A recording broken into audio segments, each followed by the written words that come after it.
ملا بھی کچھ نہیں, تو پچھتاوا ہو رہا ہے؟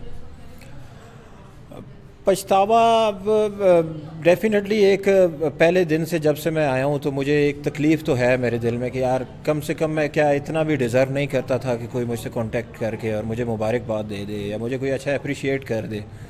تو ابھی تک تو وہ اس معاملات میں بہت پیچھے ہے, ہماری گورنمنٹ بہت پیچھے ہے. گورنمنٹ بیچاری کیا کرے, ان کے اپنے معاملات ایسے ہیں کہ شاید ہم ایتھلیٹس اس چکر میں رہ جاتے ہیں. دوسرا یہ کہ ورلڈ کپ چل رہا ہے, ہر طرف کرکٹ ہی کرکٹ ہے, تو باقی سپورٹس کی طرف کسی کا کوئی دھیان ہی نہیں ہے. حالانکہ مدر آف آل سپورٹس ہے. آپ کی جو ہے وہ فٹنس اچھی ہوتی ہے تو آپ کسی بھی سپورٹس میں آگے جاتے ہیں, اور کوئی بھی سپورٹس شروع ہی یہاں سے ہوتی ہے, جم سے ہوتی ہے. آپ کی ہیلتھ اچھی ہے تو آپ سپورٹس مین ہیں اچھے. تو اچھا یہ مجھے بتائیں, ظاہر آپ نے اتنے خرچے کر لیے, گھر بار بھی ہوگا آپ کا, شادی شدہ ہیں؟ جی الحمدللہ. بچے بھی ہیں؟ جی. ماں باپ؟ جی ماشاء اللہ کہ ماں باپ بھی ہیں, بیوی بچے بھی ہیں, تو انہوں نے نہیں کہا ایک ہی کتنا ہے منڈیا؟ یہ ٹائٹل ون کرنے سے پہلے تک تو مجھے سب لوگ کہتے تھے کہ آپ نے کس کام میں ہاتھ ڈالا ہوا ہے, اور آپ کو نہ یہاں سے کوئی خاص ارننگ ہے, اور جو آپ کی نہ کوئی جو ہے وہ پذیرائی ملتی ہے گورنمنٹ لیول پہ, یا نہ کوئی اپریسیشن ہے. لوگ بھی اس طرح نہیں اس فیلڈ میں آتے, یا آپ کے پاس جو کہہ لیں کہ آپ کا جو وے آف ارننگ ہے, پرسنل ٹریننگز وغیرہ آپ کراتے, تو ہمارے لوگوں میں اس طرح اویئرنیس نہیں ہے کہ ہمیں اتنا اچھا پے کریں. یہاں پہ پاکستان میں لوگ 4-5 ہزار دے کے بھی سمجھتے ہیں کہ ٹرینر ہم نے خرید لیا ہے, اور ہمارے ویٹس بھی بھائی وہ اٹھا کے ہمارے ہاتھ میں پکڑائے گا. تو کافی ڈیفیکلٹ ہے یہاں پہ یہ کام کرنا, باڈی بلڈنگ کرنا بہت ڈیفیکلٹ ہے. چلیں جی, ان سے ہم بات کرتے رہیں گے. کاشف سے کچھ یہاں کے جم ممبران بھی ہیں, ان سے بات کرتے ہیں, وہ ان کی پوری اسٹرگل جانتے ہیں, اور ان کو ہم بلائیں گے. آئیے جی, آپ آئیے, ان سے بات کرتے ہیں. کاشف صاحب ذرا انہیں ہم بات کرتے ہیں, اس کے بعد آپ کو دوبارہ تنگ کریں گے, آپ کو جانے نہیں دیں گے. اور اصل میں ان کے جم ممبران ہیں, وہ ان کی پوری اسٹرگل کے بارے میں جانتے ہیں, اور ان سے ہم ذرا ہم بات کرتے ہیں اور جانتے ہیں کہ وہ کیا کہتی ہیں. السلام علیکم. السلام علیکم جی, کیسے ہیں آپ؟ میں ٹھیک ہوں, آپ کیسی ہیں؟ آپ کا نام؟ الحمدللہ. ربیحہ. ربیہ, مجھے یہ بتائیں, آپ نے اس جم میں ٹریننگ بھی کرتی ہیں اور خود بھی فٹنس کر رہی ہیں اپنی, تو کاشف کے بارے میں آپ کیا کہنا چاہیں گے؟ سر یہ تو ایک بہت بڑی اسٹوری ہے اس کے پیچھے, کہ کاشف کی جو اسٹرگل ہے اللہ تعالیٰ نے اس کو بہت بڑا مقام دیا, اور اللہ تعالیٰ نے اس کی اسٹرگل کا پھل اس کو دیا کہ آج وہ پوری دنیا میں اور پاکستان میں پہچانا جا رہا ہے اپنے نام کی وجہ سے. اور اتنی اسٹرگل ہے سر اس کے پیچھے, میرے خیال میں تو جو اس کا ڈریم تھا نا, اللہ تعالیٰ نے وہ پورا کیا. تو آپ نے ان کی کیا اسٹرگل دیکھی, کیا دیکھا؟ خالی ڈمبل اٹھاتے دیکھا یا کچھ اور بھی چیزیں ہیں؟ آپ دیکھیں کہ یہ وہ فیلڈ ہے, کیونکہ میں خود اس فیلڈ سے ریلیٹ ہوں, اور میں وہ بندی تھی جس نے 40 kgs جس کا کاشف نے لوز کروایا تھا, اور آئی واز 110, اور اس کے بعد 40 kg میں نے لوز کیا ودن 3 months. اور یہ ایک میرے لیے کہ اسٹارٹ تھا میری لائف کا, ایک جرنی تھا جس میں میری موٹیویشن صرف کاشف تھے. اور کاشف کو میں دیکھتی تھی, یہ بہت بڑا سیکریفائس ہے. آپ کسی کو اگر کہہ دینا کہ 10 دن آپ نے نمک نہیں کھانا, 10 دن آپ نے آئل والی چیز نہیں کھانی, یا کوئی ٹیسٹ نہیں کھانا, تو کوئی بھی نہیں ٹالریٹ کر سکتا اس چیز کے اوپر, کوئی صبر نہیں کر سکتا.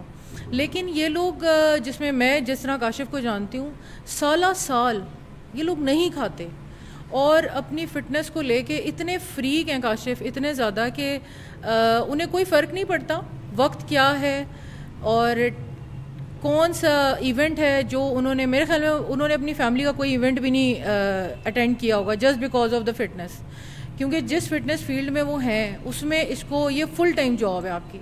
اب جب تک اس کو سیریسلی نہیں لیتے, اور سب سے بڑی بات ہے یہ پیشنیٹ بندہ ہے, یہ بہت پیشنیٹ ہے, اور اس کا پیشن ہی اس کو آگے لے کے آیا ہے. اور as you know, as all Pakistani knows کہ ہو از مسٹر کاشف ملک. بالکل جی, ایسا ہی ہے. انہوں نے اتنے سارے ایوارڈ جیتے اور پاکستان کا نام روشن کیے. ایک اور ممبر بھی ہمارے ساتھ موجود ہیں. آپ کا نام؟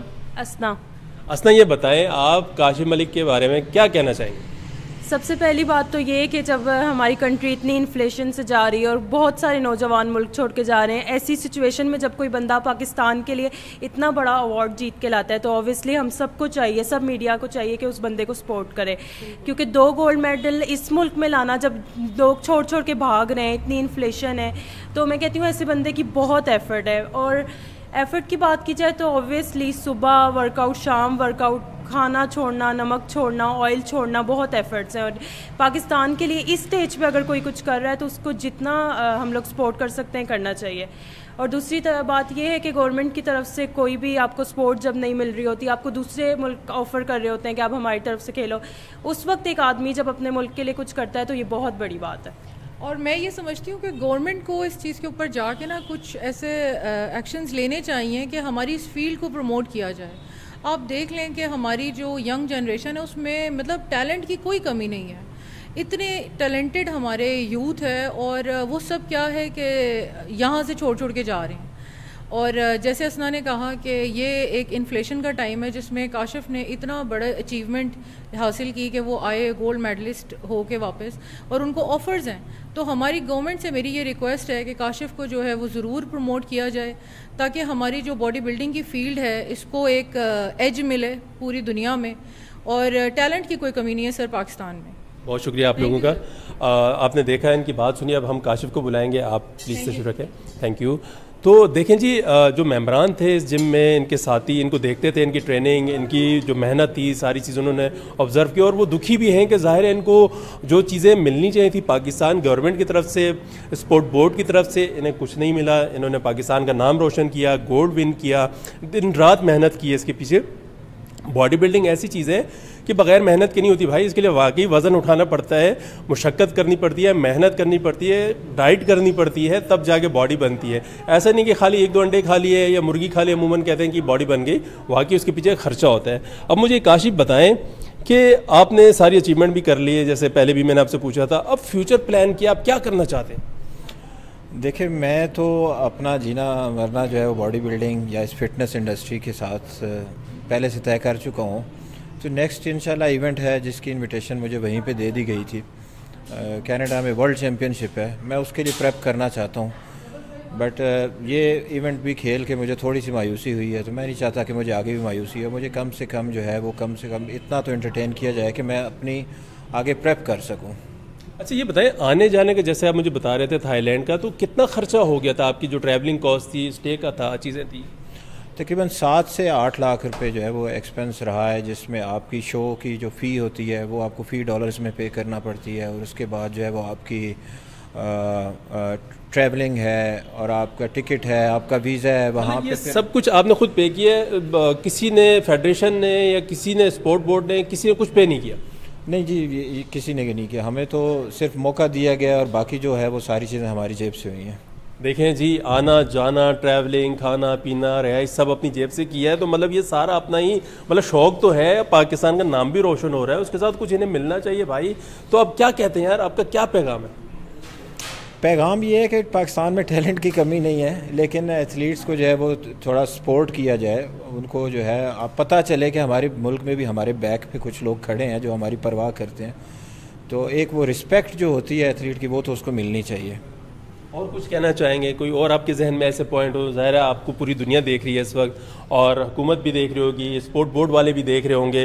کوئی ایسی چیز جو آپ کو دکھ ہو, کوئی ریگریٹ ہو, کوئی ایسی چیز ہو کہ یار میں نے کیا کر لیا؟ بالکل, مجھے اس بات کا دکھ ہے کہ میں نے جیسے دیکھا کہ جیسے سپورٹس تو سپورٹس ہوتی ہیں, لیکن چھوٹی چھوٹی سپورٹس جن میں ان کی ایفرٹ میں اور ہماری ایفرٹ میں زمین آسمان کا فرق ہے. یعنی کہ ہمیں 24 آورس میں اس میں رہ کے ایفرٹس کرنا پڑتی ہیں, پھر ہمیں اپنے لیے ارن بھی کرنا ہے, ہمارا ایکسپنسز بھی ہیں. باقی سپورٹس میں آپ کے ایکسپنسز باڈی بلڈنگ جیسے نہیں ہوتے, آپ کے ویئرز پہ ہو سکتے ہیں, ٹریننگ پہ ہو سکتے ہیں. یہاں تو 24 آورس ایکسپنس ہے. تو اگر وہ گولڈ میڈل لے کر آتے ہیں اور ان کو جو ہے وہ آپ انعامات سے نوازا جاتا ہے, یا ان کو ایک رسپیکٹ دی جاتی ہے, میڈیا بھی ان کو ہائی لائٹ کر رہا ہے, تو ہم نے ایسا کیا کیا ہے؟ تو ہم نے بھی تو اسی پاکستان کے لیے اسی گرین فلیگ کو اٹھایا ہے, وہی قومی ترانہ جو ہے وہ چلایا گیا ہے ہمارے لیے بھی. تو کیا ہمارا رائٹ نہیں بنتا؟ بالکل جی, ان کا رائٹ بنتا ہے ہمارے حساب سے. باقی میں چاہتا ہوں کہ جو متعلقہ حکام ہے, اسپورٹ بورڈ ہے, جو بھی یہ ویڈیو دیکھ رہا ہو, ان کو سپورٹ کریں. آگے کینیڈا جانا چاہتے ہیں, وہاں مقابلہ کھیلنے چاہتے ہیں, ان کے اندر اتنی قابلیت ہے کہ وہاں جا کے ملک کا نام روشن کر سکتے ہیں. تو برائے مہربانی ایسے لوگ جو واقعی اس کو سپورٹ کر سکتے ہیں وہ آئیں اور انہیں سپورٹ کریں, اور ان کو آگے جو ہے نا پاکستان کا نام روشن کرنے کا ایک اور موقع دیں. اور اس کے ساتھ ہی ہمیں اجازت دیجیے, ملیں گے کسی نئی جگہ نئے دوستوں کے ساتھ. تب تک کے لیے اللہ حافظ.